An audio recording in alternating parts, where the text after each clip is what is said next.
تم سے پہلے بے شمار قومیں گزری ہیں، بے شمار لوگ گزرے ہیں، بڑے بڑے طاقتور حکمران گزرے ہیں، بڑی بڑی بہادر جنگجو قومیں گزری ہیں، بڑے بڑے شہر تعمیر کیے انہوں نے، بڑے بڑے قلعے تعمیر کیے، اور فرمایا ہم نے ان پر احسان کیا کہ ابھی تک تمہارے پاس وہ چیزیں نہیں ہیں جو تم سے پہلوں کے پاس ہیں۔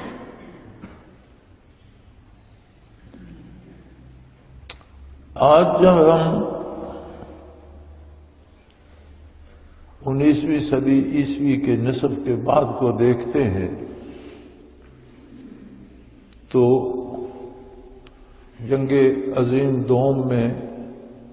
مغربی ممالک میں بھی پختہ گلیاں پتھروں سے کی جاتی تھیں اور گھوڑے بگھی سواری تھی، لیکن گزشتہ 60 برسوں میں سائنس نے بے پناہ ترقی کی، بے پناہ ایجادات ہوئیں اور ایسی عجیب و غریب چیزیں سامنے آئیں کہ آج آپ دیکھ لیں کہ ہر بندے کی جیب میں ایک موبائل ہے اور وہ پوری دنیا پہ بات کر سکتا ہے بغیر کسی تار کے، بغیر کسی جوڑ کے، یعنی عجیب عجیب ایجادات آ گئی ہیں۔ اس کے باوجود ہم سے پہلے جو قومیں گزری ہیں وہ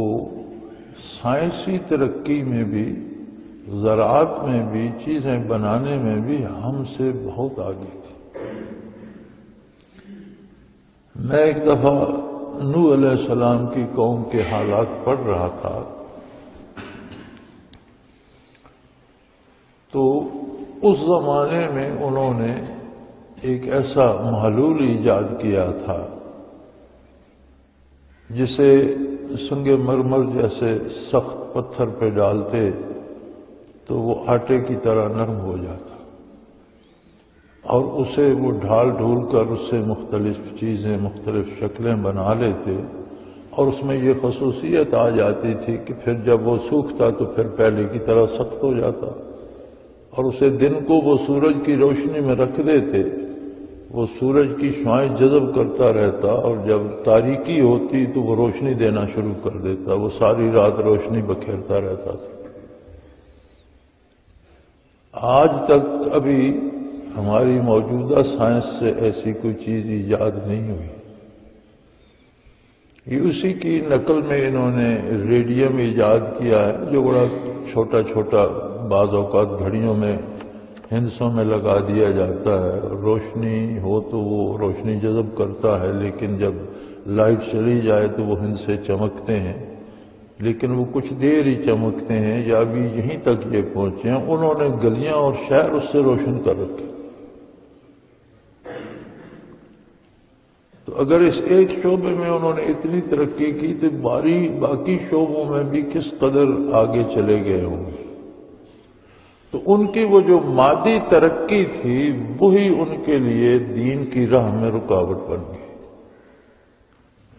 آج بھی ہم دیکھتے ہیں جس آدمی کے پاس جتنی مادی سہولتیں ہوتی ہیں، وہ بجائے اللہ کا شکر ادا کرنے کے کہ اس نے اسے یہ سہولتیں دیں، وہ اتنا دین سے دور ہوتا چلا جاتا ہے۔ وہ سمجھتا ہے میں نے کیا کیا کمال حاصل کر لیے، یہ سب میرا کمال ہے، حالانکہ یہ سب اللہ کی عطا ہے۔ فرمایا تم سے پہلے ایسے لوگ دنیا میں گزرے ہیں جنہیں ہم نے اتنی طاقت دی تھی جو ابھی تمہیں نہیں ملی، وہ تم سے زیادہ طاقتور تھے۔ اب جو پرانے شہر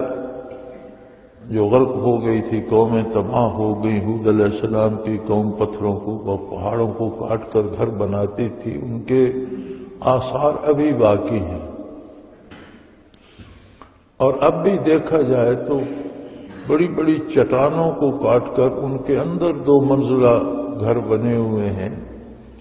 اتنے شفاف، اتنے صاف، اتنے ان کی لمبائی، چوڑائی، اونچائی، چھت، فرش، حالانکہ ایک چٹان کاٹی گئی ہے لیکن ایسے پتہ چلتا ہے جیسے ریگ مار مار کے اسے کسی نے شیشے کی طرح صاف کر دیا۔ وہ گول ستون ہیں، بڑے خوبصورت ڈاٹے ہیں، محرابیں ہیں، ان پر پھول بنے ہوئے ہیں، اور صدیاں بیت گئیں، کوئی اتنی سخت چٹانیں تھیں جو ابھی تک ویسی کھڑی ہیں۔ یعنی جو پلر ہیں جن پر بارش بھی پڑتی ہے، دھوپ بھی ہوتی ہے، دروازے وہ بھی خراب نہیں ہوئے، یعنی کوئی ایسی نرم چٹانیں بھی نہیں ہے کہ آسانی سے انہیں کاٹا جا سکے۔ سمجھ نہیں آتی آج کی سائنس کو بھی کہ انہوں نے کن آلات سے اس کو کاٹا اور کس طرح کہ جیومیٹری کے حساب سے بھی ان کے زاویے، خانے، کونے، دیواریں، چھتیں، فرش، ہر چیز اس میں جیومیٹری کے حساب میں بھی ان کا طول و عرض اور ہر شکل بہت خوبصورت آتی ہے، پھر شکلیں بہت خوبصورت ہیں، اور اتنی سخت چٹانیں ہیں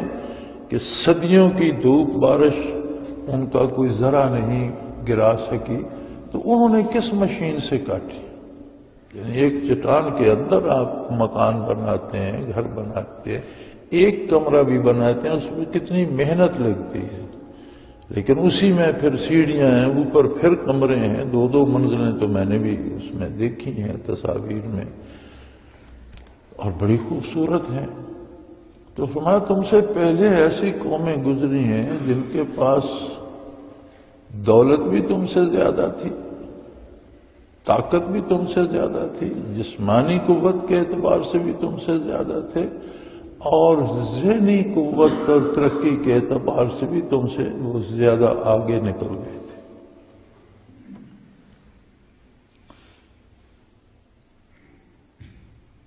اللہ نے ارسلنا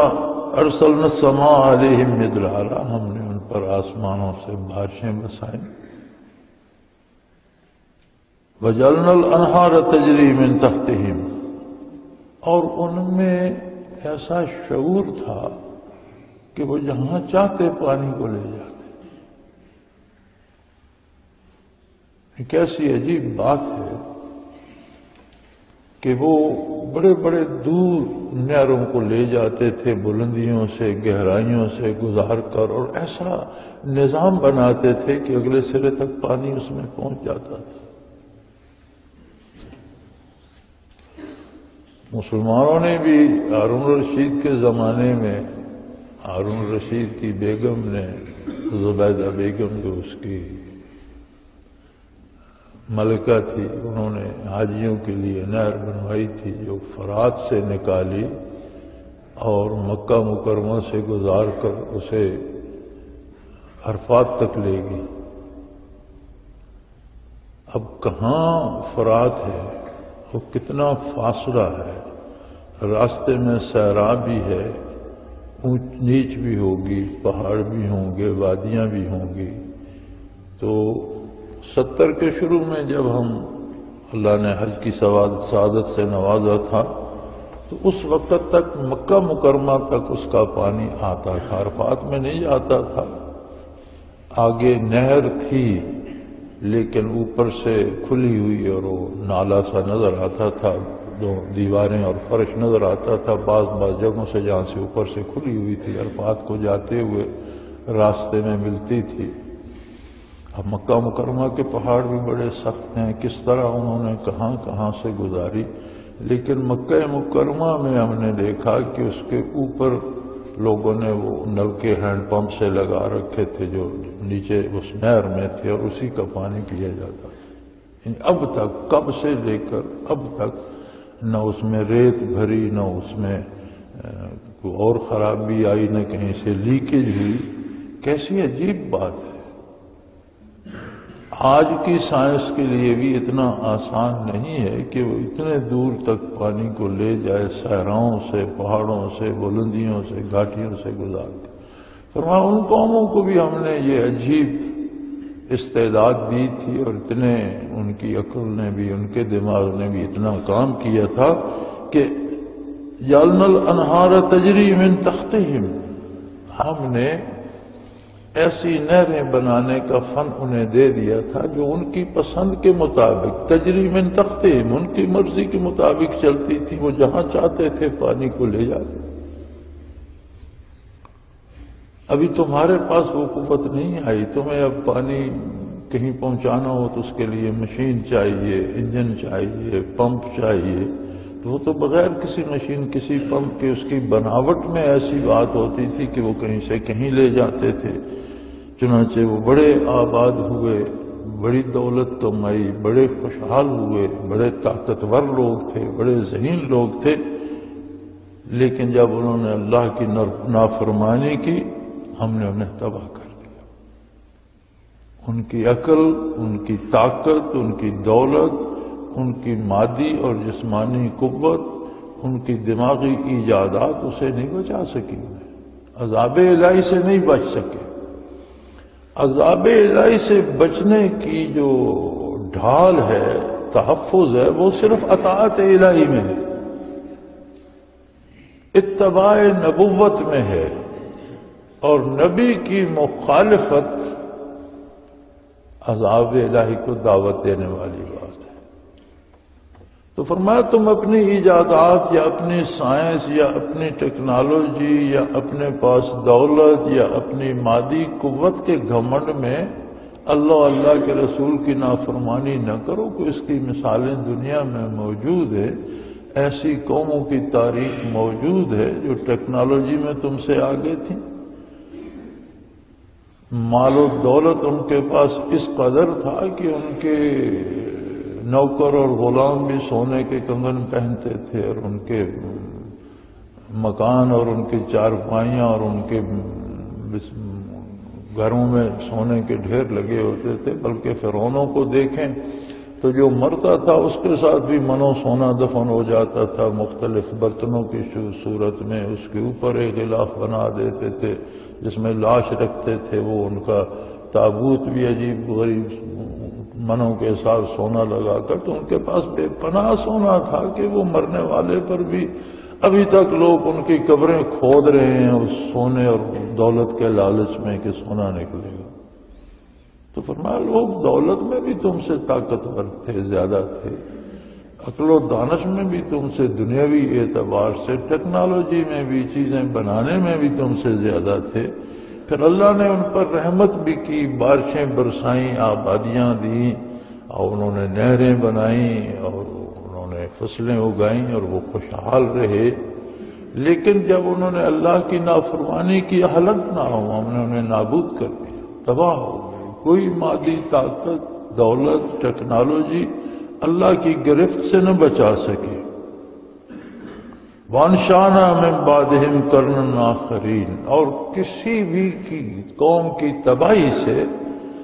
اللہ کی کائنات کو کوئی فرق نہیں پڑا۔ قوموں کی قومیں تباہ ہو گئیں، کوئی غرق ہوا، کوئی سیلاب میں ڈوبا، کسی کو ہواؤں نے تباہ کیا، کوئی بندر اور خنزیر بن کر ہلاک ہو گیا، لیکن یہ نہیں کہ ان کے مر جانے سے دنیا اجڑ گئی۔ وَأَنشَأْنَا مِن بَعْدِهِمْ قَرْنًا آخَرِينَ، ان کے بعد ہم نے دوسری قوموں کو پیدا کر دیا۔ اللہ کا نظام ویسا ہی چلتا رہا، کائنات چلتی رہی، دنیا آباد رہی، اور جب تک اللہ چاہتا ہے اسے آباد رکھے گا۔ کسی کے مرنے سے نہ اس کا نظام ختم ہوتا ہے نہ متاثر ہوتا ہے۔ ہاں، انہوں نے نافرمانی کی راہ اختیار کی اور دنیا میں بھی ہلاک ہوئے، عذاب الہی کی نظر ہوئے، اور ہمیشہ ہمیشہ کی زندگی بھی تباہ ہو گئی، اور ہمیشہ کے لیے اللہ کے عذاب میں گرفتار ہو گئی۔